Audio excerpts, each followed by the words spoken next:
Welcome to Saturday Morning Trek, just one of many podcasts on Trek FM. If you'd like to help keep Star Trek discussion coming your way each day, consider becoming a network patron through Patreon. Visit patreon.com/trekfm and find out how you can become part of the team. That's patreon.com/trekfm. This is Walter Koenig, Chekhov from Star Trek, and you're listening to Trek FM.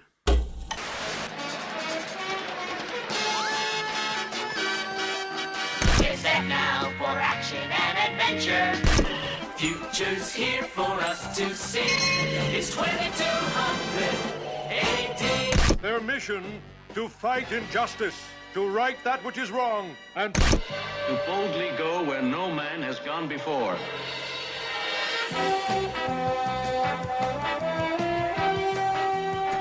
Welcome to Saturday Morning Trek. Join us at Trek FM as we harken back to the days of wood panel dens, console televisions, and science fiction magazines delivered in plain brown wrappers. I'm Aaron Harvey, and today we're going to sit down with Kerry O'Quinn, creator of Starlog magazine. If you're a younger listener, you might not know about Starlog. You might not know about magazines. Just kidding. In 1972, Kerry and his partner, Norm Jacobs, started a publishing company. They both had been art directors for a movie magazine, but jumped into the publishing industry kind of blind. They started off with a soap opera magazine, but Kerry really wanted to publish a sci-fi magazine. Starlog, first quarterly, then monthly, was published in 1976. Devoted to science fiction, books, films, and television series, it was one of the longest-running, most popular publications of its type. Starlog was one of the first publications to report on the development of Star Wars. It followed Star Trek Phase 2, which would become Star Trek The Motion Picture. In the 1970s, it was the way you got your information, and your gossip, and some awesome posters and blueprints. But before we get into the interview with Kerry, we have a little bit of news about the animated series.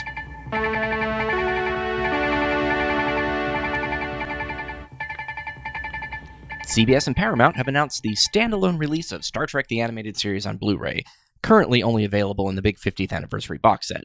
It'll make its debut in November in both the US and the UK. The 3-disc set will include all of the specials from the 2006 release and a special collectible postcard with artwork from each episode by artist Juan Ortiz, who you should be familiar with by now as Star Trek fans. The discs will make their US debut on November 15th and in the UK on November 28th. So, now with no further ado, let's welcome Kerry O'Quinn to the Wood Panel Den. It's good to be here. Kerry O'Quinn is the creator of Starlog magazine and possibly the person who made me who I am today as far as my fandom. Oh dear, what a responsibility. Yeah. Growing up, it was sort of, I tried to explain it to somebody who was born in the 90s, that it's basically, it was a paper internet or a, just whatever, however you get your current information about movies and fandom and all that, it came from this magazine. I've said, I wrote the opening column in each issue of Starlog, for 20 years, called From the Bridge. And I got to write about anything I wanted to, and I dealt with science fiction subjects and my travels and adventures, people I met, conventions, all kinds of stuff. Everything I wanted to, and I said, that was my blog before there was such a thing as a blog. It was on paper. Definitely, yes, that's it. And you also had like other people come in that David Gerald, I think, wrote a column. And, David Gerald wrote a column for Starlog for many years. Dorothy Fontana did. I got Jessica von Puttkamer, who was the NASA science advisor on Star Trek stuff to make it authentic and scientifically accurate. And he wrote a column about, in a sense, the interface between the world of science fiction and the actual world of science. And it was quite fascinating. I got Harlan Ellison to write a column for Future Life magazine, and taking my life in my hands, because Harlan was known to be, let's say, a volatile human. Yeah, I think that's an accurate assessment.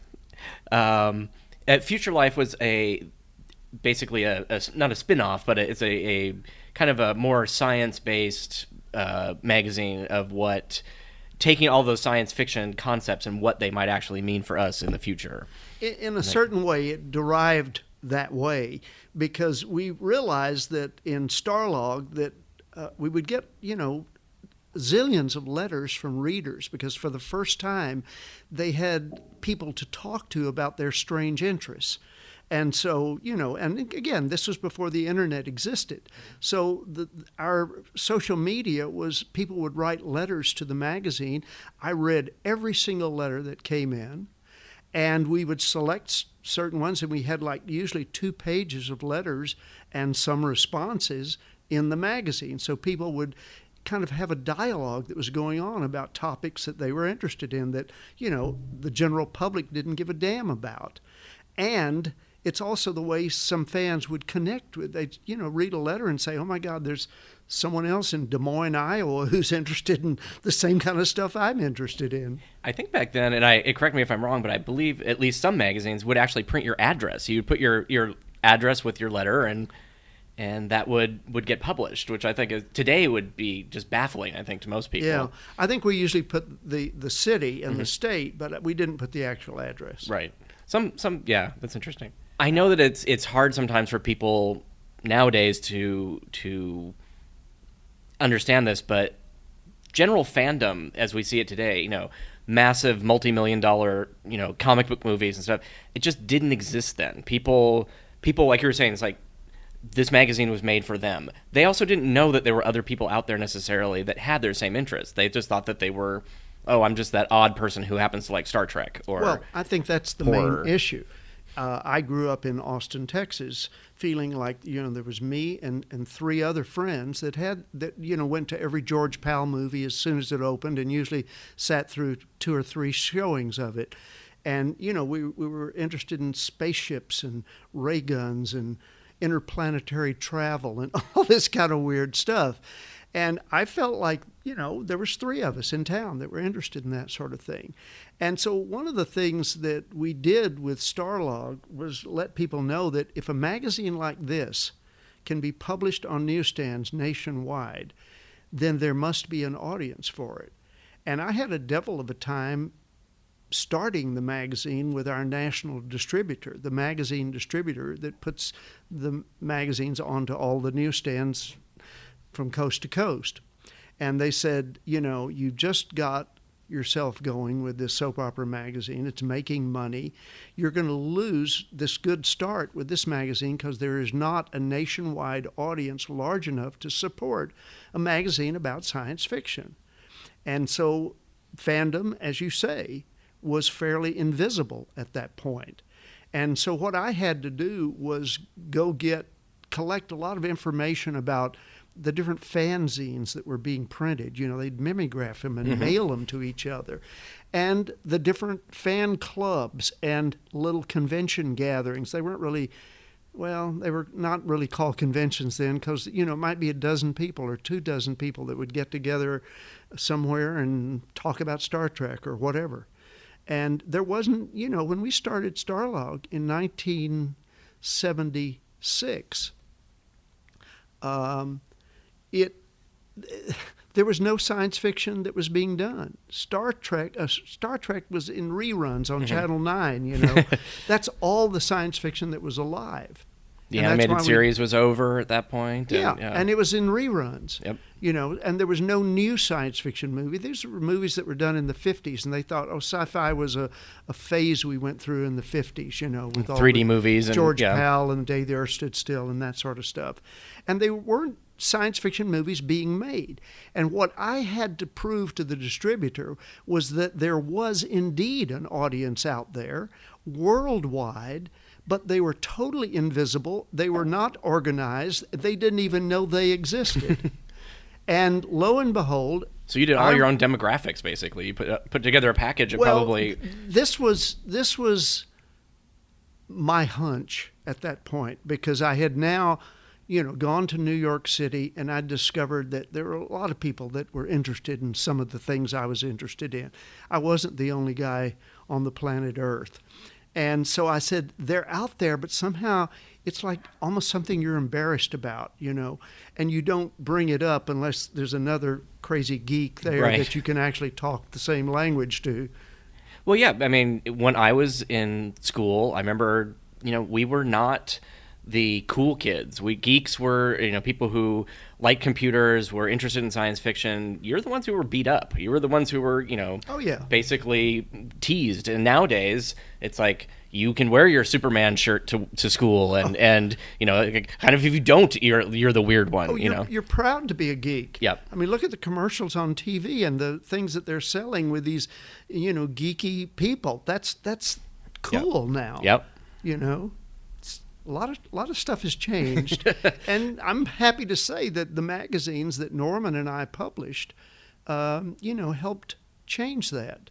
Before the internet made it much easier for people to connect and gather. Right, definitely.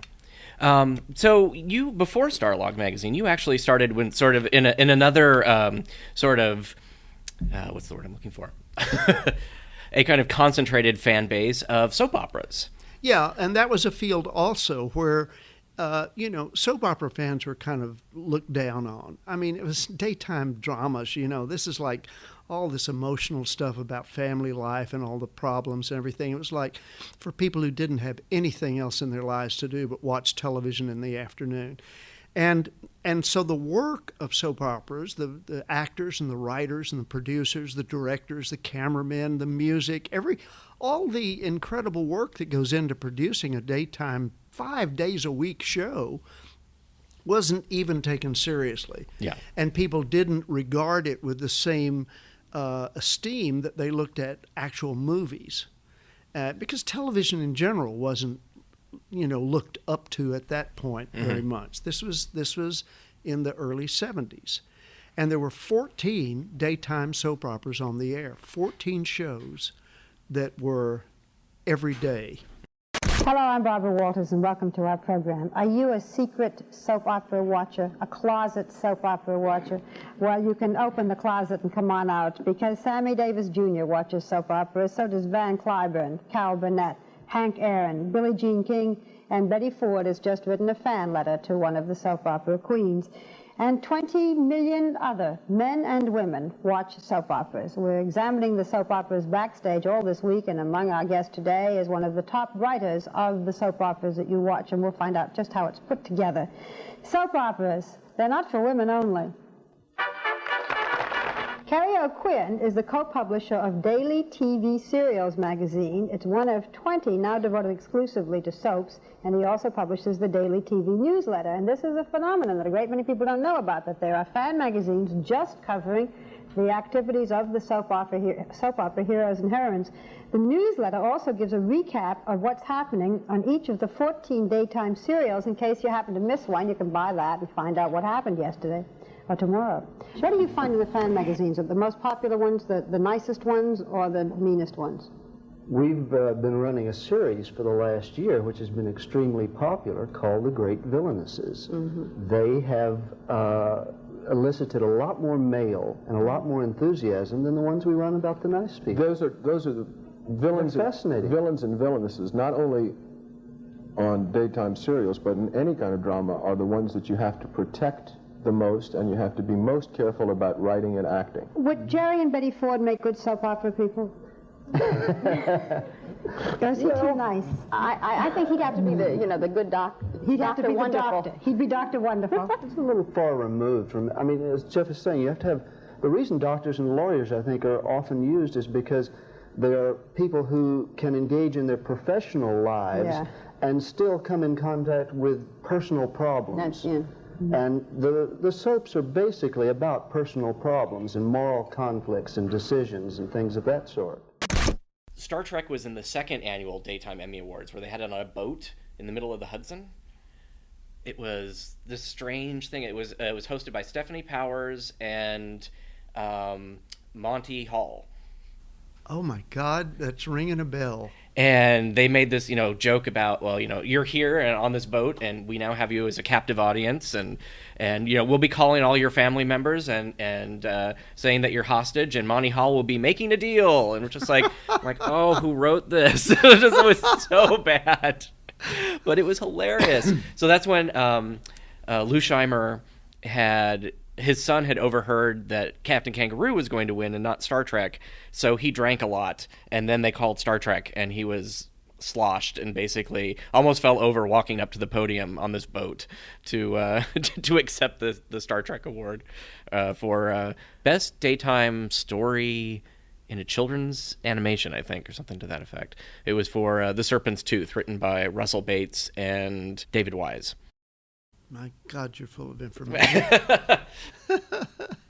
Well, yeah. Now for Star Trek the Animated Series, I'm actually surprised at how much there is to actually learn about it. Because I know a lot of people dismiss the series as sort of like, it was that little silly thing that they did in the 70s. But it was a bridge between the original series and the motion picture, but it also kept licensing alive. So you have a lot of toys and stuff that were using kind of that look and feel of the show, which kept it in the public's mind. And yeah, so. And it's kind of interesting. I know that you are the one who brought George Lucas and Gene Roddenberry together for the first time and only time, I believe. That's right. And I remember Gene talking about it. There's basically a fan battle between, it's like, what's more important, Star Wars or Star Trek, which is ridiculous. They're both great. Yes. But if you go back and forth, you see Lucas will say something about if Star Trek hadn't done well in syndication, I wouldn't have been able to sell the studios on the idea of a science fiction movie. And then you have Gene Roddenberry say, if it wasn't for the success of Star Wars, we wouldn't have had The Next Generation. So they definitely played off of each other. So I think it's kind of interesting that the fans all kind of get polarized by that. And fan culture lately has been a little bit polarized, like kind of the rest of the nation. Well, there's enough fans now that are out of the closet that, they can begin to kind of divide up and have their favorites and that sort of stuff. And, you don't have to all love every sci-fi movie that comes out. But you're right. When George Lucas was trying to set up Star Wars, and he pitched it to a lot of places around town and got turned down because there wasn't any science fiction alive at that time. There was the animated Star Trek, and there was a few things that happened after the original Star Trek, but even that was kind of like history and just kind of barely staying alive and that sort of thing. It was quite a sales job that he had to do with Alan Ladd. Yeah, so and for the 10th anniversary of Star Wars, you put together a kind of a shindig. Well, let me tell you how that happened, okay. Because I was producing stuff at that point. I had started O'Quinn Productions, which was kind of the production branch of our magazine company, because I was never meant to be a publisher. I'm a producer. I've been producing all my life, and that's what I am good at. And so I started producing some video programming for Paramount and other video companies. We were doing a lot of video production. I was producing soundtrack albums of scores to movies, which I loved, that had never been recorded, like Alfred Hitchcock's North by Northwest. The Bernard Herrmann score, which is one of his best, had never been recorded. And I went over to London with the London Studio Symphony Orchestra and recorded one of the very first digital movie soundtrack albums done back in the 80s, one of the first digitals. And I was producing conventions as well. And I produced the 20th anniversary celebration of Star Trek at the Disneyland Hotel in 1986. And some of my friends from Lucasfilm came down, and they were kind of blown away by what they saw, because they said, my God, there's thousands of people here. and you got Gene Roddenberry, you've got Leonard Nimoy, you've got everybody here. And I said, yeah, that's what you do at these conventions. And they said, well, next year is the 10th anniversary of Star Wars. And I said, okay, Len, I will produce with Creation Conventions. I was working with them. They handled a lot of it, and I kind of got the celebrities there and worked out the programming and that sort of thing. And I said, I will produce a huge Star Wars event. It'll be the first Star Wars celebration ever. 10 years to the day after the first movie came out. And I said, but we've got to have George Lucas. He has to be there. He has to make an appearance on stage. And they said, no, George doesn't do fan conventions. He won't do that. And I said, we got to have George Lucas. And my friend Howard Rothman called me, who's president of Lucasfilm now and has been for years. And he called me the next week and he said, Kerry, I talked to George, and he said, yes, he'd do it. So once George said yes, Mark Hamill was there, Billy D. Williams was there, Irv Kirshner was there, Sid Ganis was there, Charlie Lippincott was there, Howard Rothman was there. You know, we had a stage full of amazing people. The place was packed. The press was there, Entertainment Tonight. You know, it was everybody was covering this. Star Wars, first time anything like this had ever been done. Mm-hmm. And as you can see, the poster on the wall said there, it's the first 10 years. Nice. And that was the poster for that event. For those of you who can't see, we're looking at a kind of chrome poster of Star Wars with the logo, and it says the first 10 years, May 25th, 1977 to 1987. And one of the people I invited that evening was my good friend, Gene Roddenberry. Gene and I had met years earlier at a convention up in Seattle. And he said, well, it's time for us to get to know each other. And I said, I would love to. So we had breakfast the next morning in Seattle, and we ate outdoors at a table in the sunshine, just the two of us. And within 5 minutes, we discovered that we were both from Texas. We were both Texans. I was born in Austin. He was born in El Paso. And we both had the same birthday. Nice. Different years, but the same birthday, August the 19th. So we instantly felt we were meant to be friends. Yeah. And we were from then on. So I invited Gene to come to the Star Wars 10th anniversary. And sure enough, I introduced him to George Lucas for the first time. And the interesting thing is, Gene took the microphone and said, I remember his words very clearly, because he said, you know, when I first saw Star Wars, I said, wow, I wish I'd done that. And then he said, I realized I couldn't have done that. And he said, there's a lesson in that for all of you here. Do your own thing. And that was Gene's good old down-to-earth, gut-level philosophy. He was kind of a intellectual hippie. I mean, he was a former police officer, you know. Right.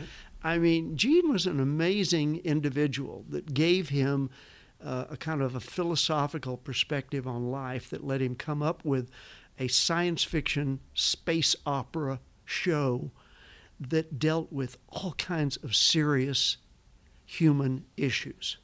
And that, of course, is what's made it live long and prosper.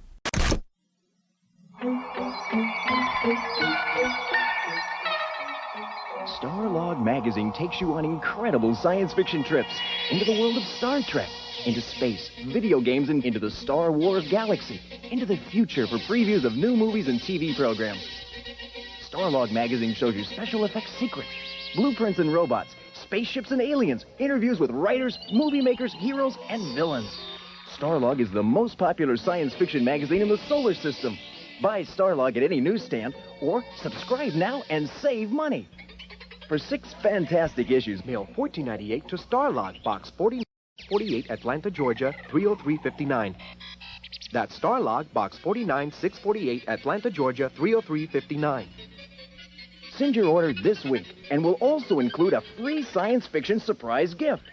Enter the fantastic world of Starlog, a magazine of the future. This is mainly, at this point, at least, a Star Trek the Animated Series podcast. Did you have any kind of, when you covered it in the magazine, is anything that stood out to you? Did you get to go to Filmation at all and speak with them, or was that... No, I didn't. Okay. I was the publisher. Right. And, you know, we had editors and writers and people out on the West Coast here to, you know, do some interviews and things out here, just the way we had done with the soap opera magazine.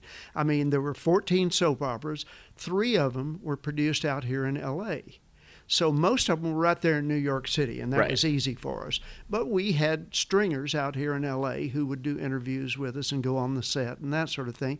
And the same way with Starlog and all of our other magazines, because we were in New York, but we were basically covering an industry, movies and television, which was largely based here in L.A. And most of the performers and the creators were here. special effects people, all of that. So we had people back and forth, and I didn't get involved in that sort of thing. I kind of kept the soul of the and by that time we had several magazines, because soon after we started Starlog, we realized that, we shouldn't be covering Frankenstein in Starlog. I mean, yeah, it's kind of science fiction, but we said we need a horror magazine, because we knew that enough of our readers were really interested in horror, in special effects, makeup, all that kind of stuff.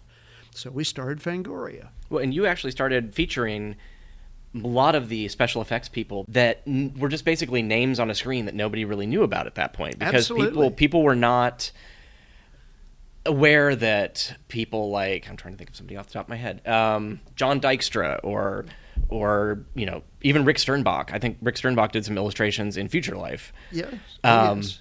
So those names weren't known until people started talking about them. No one knew who they were. We put Rick Baker on the cover of the magazine before anybody knew who Rick Baker was. And we talked about the different shows he'd done and everything. There wasn't even an Academy Award for special effects for makeup at that point. No.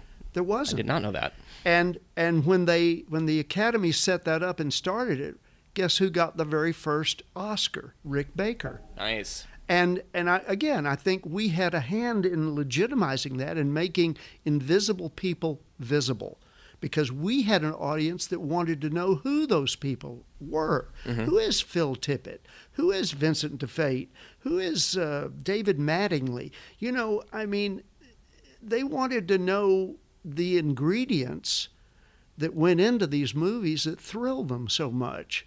And largely, I've discovered, largely because a lot of those people were interested in the industry. They wanted to write or produce or direct or act or do special effects or all those kind of things. And lo and behold, now there's people like J.J. Abrams and Robert Rodriguez and Guillermo del Toro who grew up reading my magazines and who are now tremendously successful doing very unique and unusual work that, comes out of a soul that they developed while, inspired and educated by those magazines that Norm and I did. As a graphic designer myself, I was, always reading things about, like, say, David Okuda or Rick Sternbach. Yeah. And just because I knew that somebody had to be the person who made the computer screens that people, they didn't just pop out of the movie whole cloth. That's so right. Somebody made them. And that was David. Yes. And Sid Mead. Mead. All of these people. And it is so interesting. Now, you talked about Los Angeles, living in Los Angeles now, and with the magic of, social media and the internet, I actually have been able to talk to these people that have been, until now, basically just articles in Starlog magazine to me that are now friends and whole people that have just leapt out of the pages of your magazine. And it's really interesting to be able to come full circle and be able to connect those back to the work that I'm doing now. But let me tell you, when I was living in New York and we were first publishing the magazines, and we did Fangoria especially, I got the most horrible letters from parents and from teachers about what my magazines were doing to the youth of America. And I've saved a lot of those letters because they really dragged me across the coals, and especially with Fangoria, because parents did not want their kids to read that magazine. And I got letters from mothers that said, you're trying to turn my son into a serial killer. He's mixing blood down in the basement, fake blood and stuff like that. And she said, and I got letters from, a mother that said, my little 7-year-old son is going around with this Darth Vader mask on, breathing heavy. She said, he wants to be a villain. He wants to be bad. He likes that. And you've done this to him. I got these horrible letters, literally from good Christian mothers that said, Mr. O'Quinn, you're going to roast in hell. I got one letter from a teacher that I particularly remember. She said, I caught one of my students reading your trashy Fangoria magazine hidden inside of his textbook in class. And she said, I took the magazine away from him, went up in front of the class and ripped it to shreds so everyone could watch. And then she said, Mr. O'Quinn, I went home and I threw those pieces in the fireplace and I watched them burn. She said, Mr. O'Quinn, you're going to roast in hell. Well, if you are, then she's joining you, because how would any teacher believe that is a way to talk to somebody or to communicate with a child? It's just like that. You take what that person's interested in and you try to turn it into a learning opportunity. That's crazy. Well, they clearly didn't understand. What I understood is that, people who are reading Fangoria were not interested in being serial killers. Right. That wasn't the idea. They wanted to do fake gashes and yes, mix fake blood. And they wanted to be Rick Baker. They wanted to be Tom Savini. They wanted to be Phil Tippett. They wanted to do all these things that were magical in the movies, and that they knew people were doing those things. Yep. They're very savvy about it. They were seeing, this. I really Kids like are smart. this. And, parents did not understand that. And I, frankly, with all the letters I got, which were largely negative from grown-ups for years, and I came out here to L.A., and I started meeting people in the industry, that had read the magazines, and I almost wanted to apologize and say, I hope I didn't influence you. And then I met people like J.J. Abrams, and, who said the first time I ever saw the word Star Wars was in Starlog magazine. And, and I realized that all those parents and teachers were just totally wrong. I knew that all along, but it was confirmed by the fact that so many people are hugely successful and doing amazing stuff now that were inspired by all the blood in Fangoria. Well, there was no rash of people going out and putting fake blood on people, as far as we know. So that's like, I don't think that. I think their fears were unfounded. Definitely. Oh, that is crazy. It does really show what kind of a change that we've gone through as far as entertainment and nowadays, you have adults and children running around in their Star Wars masks or Darth Vader masks, and no one believes that they're actually a bad guy. When I was at Comic-Con a few years ago, I was at a restaurant one night and a whole family came in, mom and dad, as Batman and Batgirl. And a little kid, and even they were pushing a carriage with a little baby in it. And they were all in Batman costumes. And I took a picture of them because I said, this is where we've come from the days when no one would have considered doing that. That's like, that's like insane. The crazy family. Yeah. Exactly. And this is a family everybody's looking at and, like applauding. Yeah. Yeah, we saw a family that were all dressed as Starfleet officers, and they had a baby, and their joke was that it was part of the episode where they all got turned into kids, and this was the admiral that had just de-aged, so he was supposedly the oldest one, and they were pushing him around in the baby carriage. So but you wouldn't have, like back then, somebody create even that kind of a story. They would just put a costume on. But that's one of the things I love about going to Comic-Con in San Diego each July. Is that, of course you see all the, the teens and the 20s, the young people that are in crazy costumes and that are, showing off their insanity. But what you also see is parents bringing little kids and introducing them to this crazy world, not as if it's going to harm them, the way so many parents thought my magazines were harming their kids. But now they've, huge numbers of people have come to accept the fact that that's wonderful. Yeah. And it builds a sense of like, there's heroes and villains in the world. And that's what comic books and all the stuff that we love as kids teaches us, so that we are prepared for a world in which we can fight the good fights. Mm-hmm. You do have those people outside that are protesting every once in a while. Oh, yes. I take pictures of them, too. There's a lot of them that tell me that God is going to punish me for being at that event. Uh-huh. And, that's about as insane as you can get. They're also out there. I think God has better things to do with his time than monitor if we've gone to a Comic-Con. Yeah. So yeah, no, that is kind of amazing. It's just so as we enter kind of convention season, which I know we were talking about before we started recording, that is there actually a season for conventions? That that they kind of come in waves. I guess we have Comic-Con, we have Mission New York, the CBS run Star Trek convention. We have Star Trek Las Vegas in August. It's become an industry, and there's so many. It's almost at a tipping point where there's almost too much of it going on. It's like, so if you tried to release Starlog magazine today, assuming that magazines were actually still a thriving thing, it probably would be crowded in the marketplace. When you look at some of the things that are out there, it's kind of amazing that you were part of what brought all that together. I wish Starlog were still being published. I do too. Because I do think there would still be, even though magazines have gone away a lot. I mean, they're definitely not the method of communication they used to be. Right.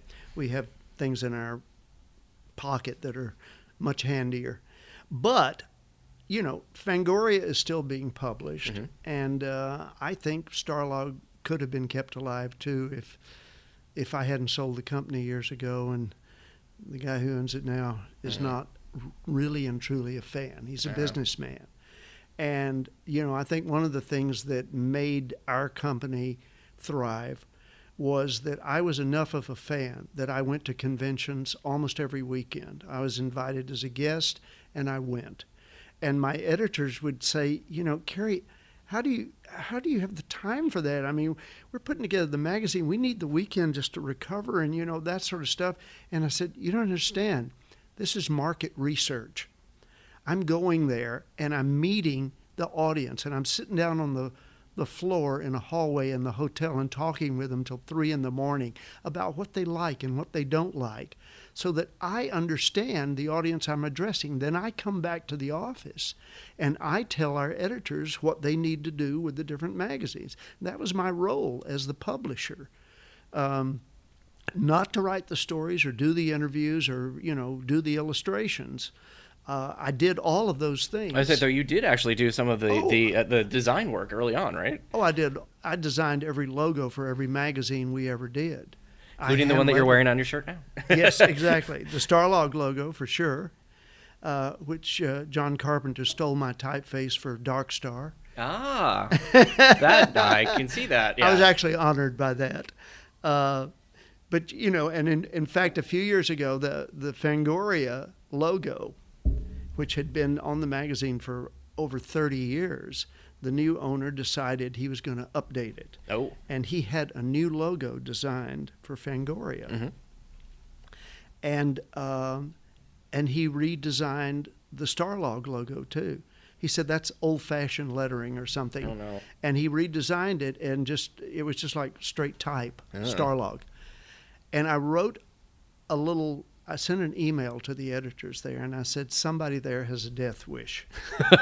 I said, do you think that Hugh Hefner would change the logo of Playboy at this point? I mean, after it has been successful. So what if that's a logo that was formed 50 years ago? You don't change the logo on something. They evolve, but they tend not to radically change. Well, and sure enough, a few months later, Starlog went out of business.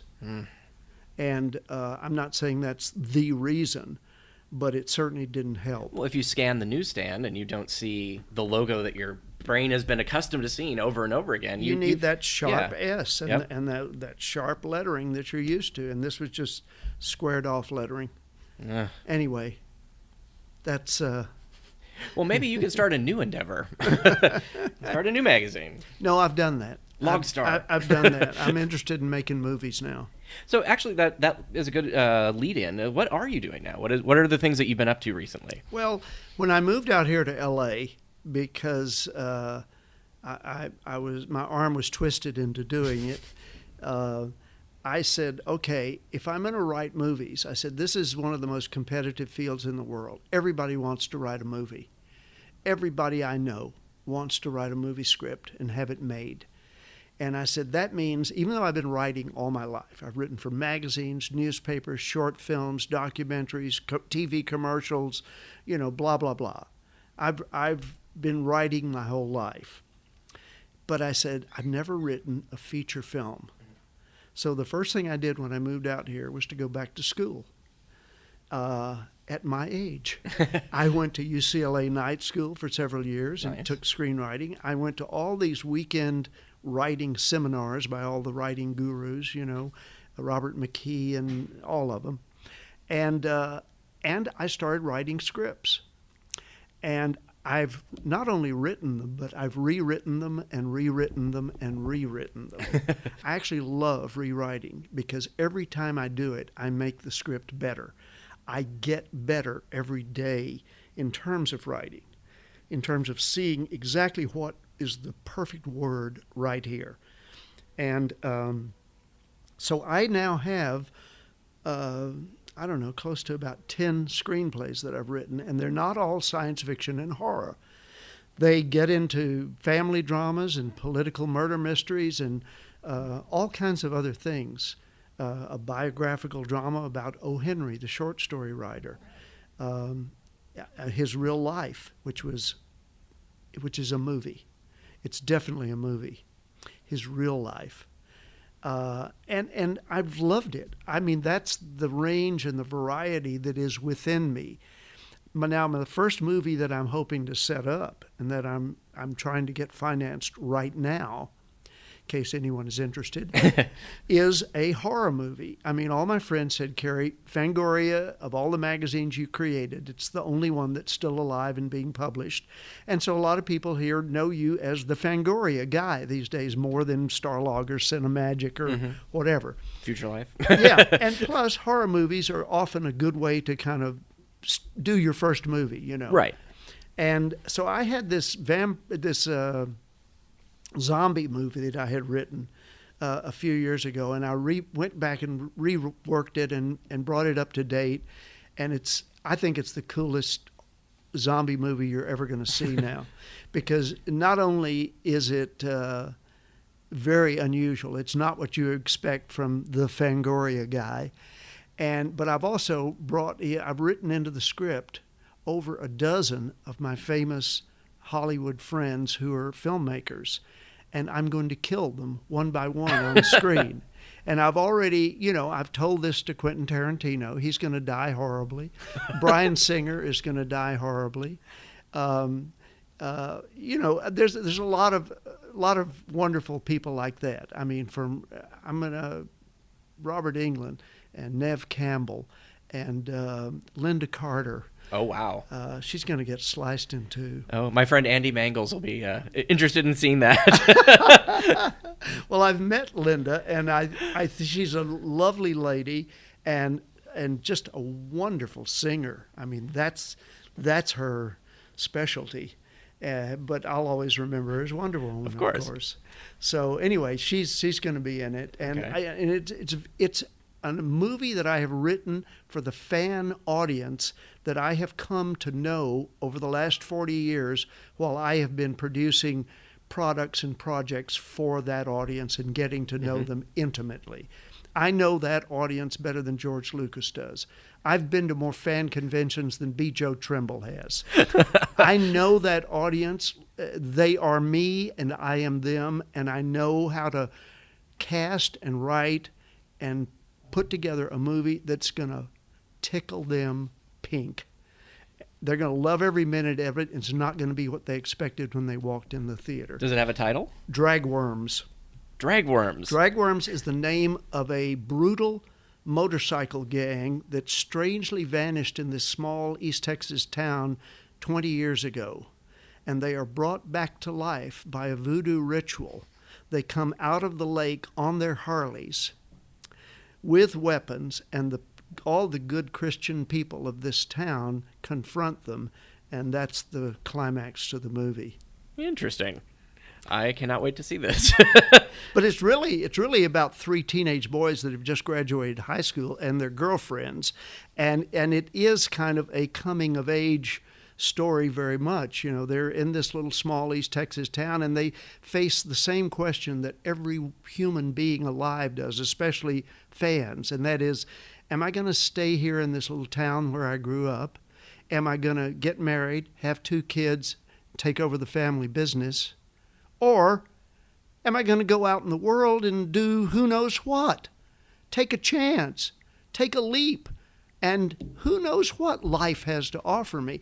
That's the point that's happening in this movie right now. And my friend Jeffrey Reddick, who did Final Destination, read the script, and he said, Kerry, this movie is kind of Stand By Me meets The Night of the Living Dead in a town that is stranger than Twin Peaks. And I thought, Jeffrey, I never thought of it that way, but that's a good way of kind of summing up Dragworms. That is going to be something to see.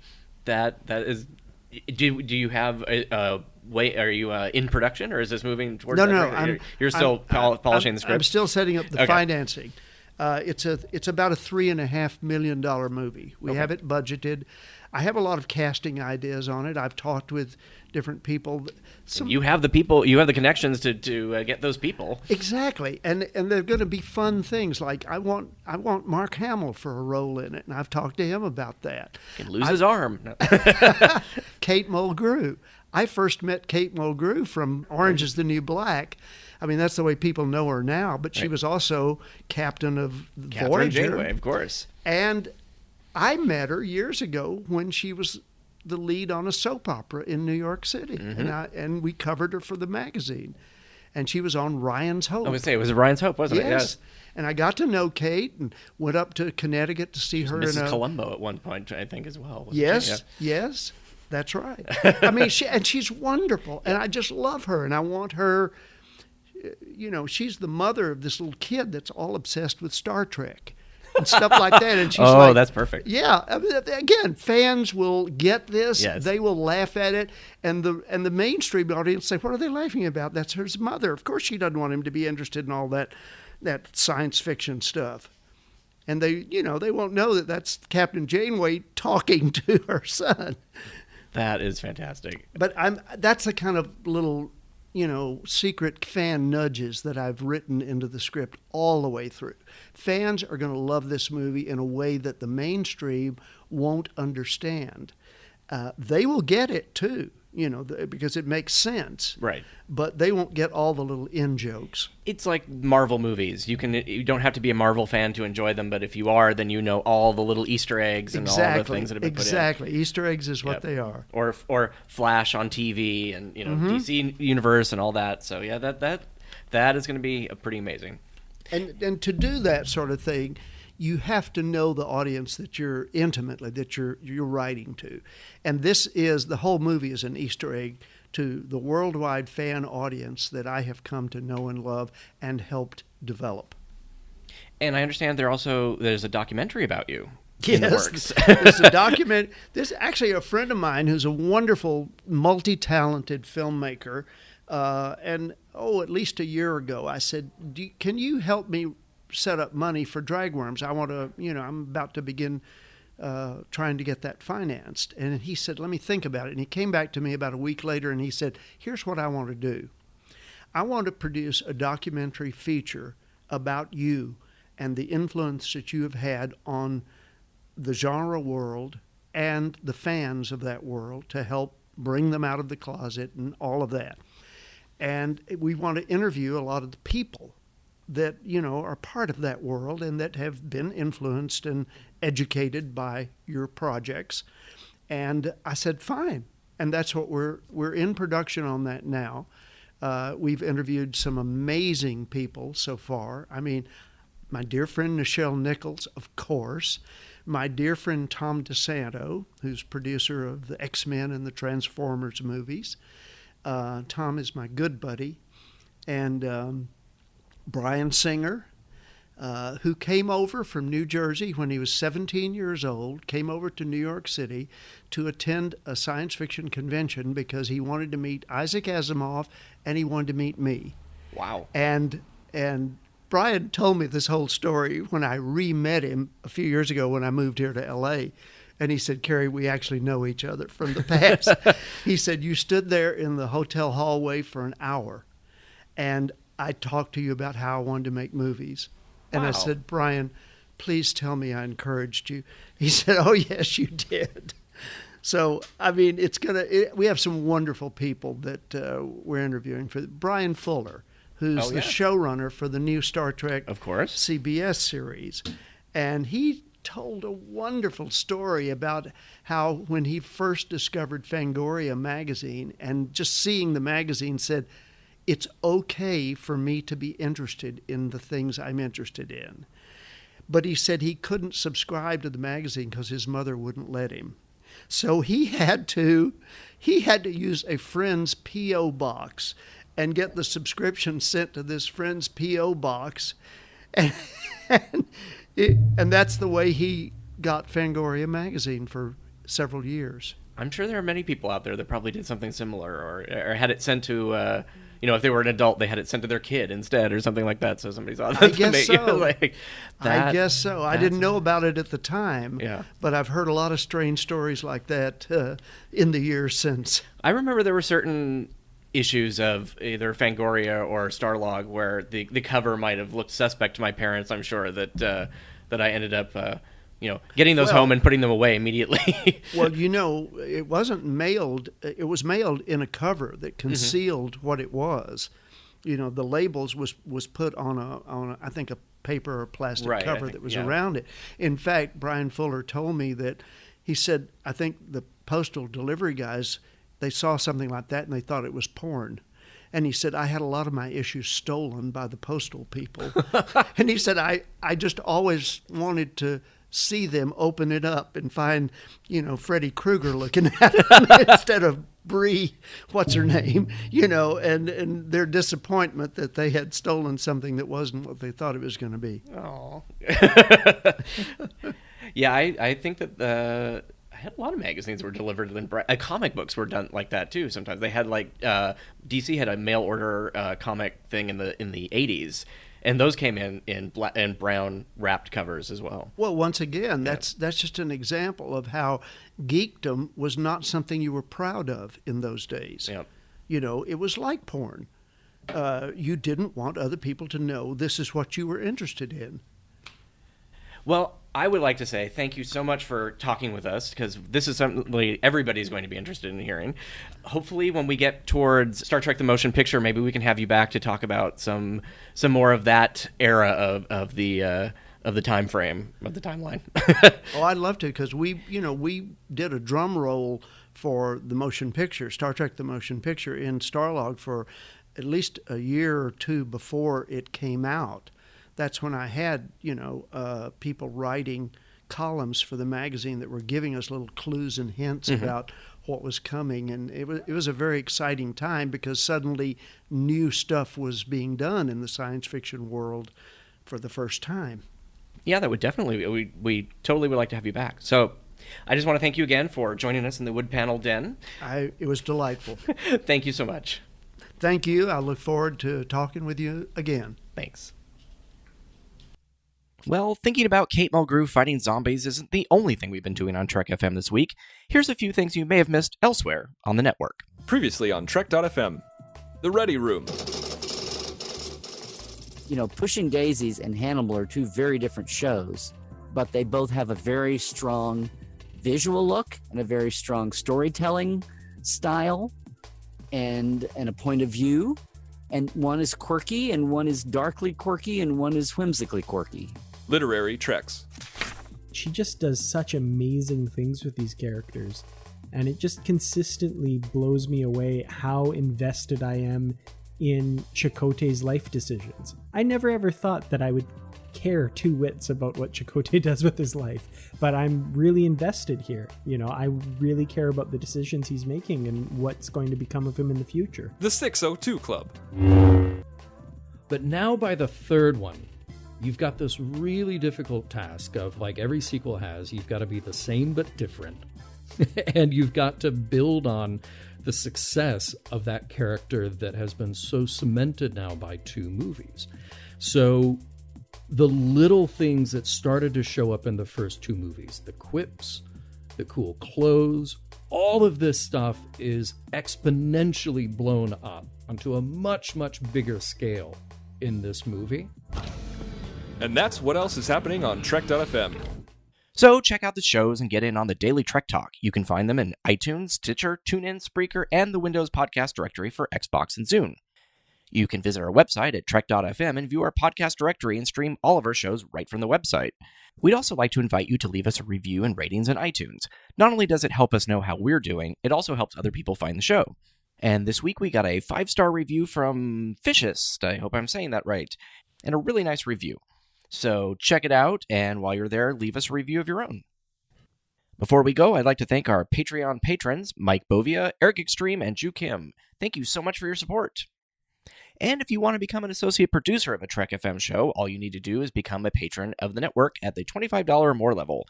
Go to patreon.com/TrekFM and find out how you can become part of the team.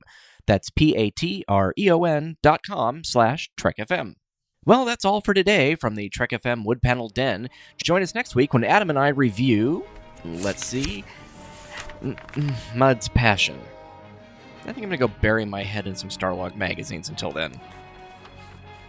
Oh, superheroes are showing up more and more on TV, and there's going to be a new Star Trek show. And women are an integral part of fandom. Are we sure Starlog still isn't being published? Oh, and remember, there is an animated series. The Force will be with you, always. Star Wars, rated PG, parental guidance suggested. Now playing at a theater near you.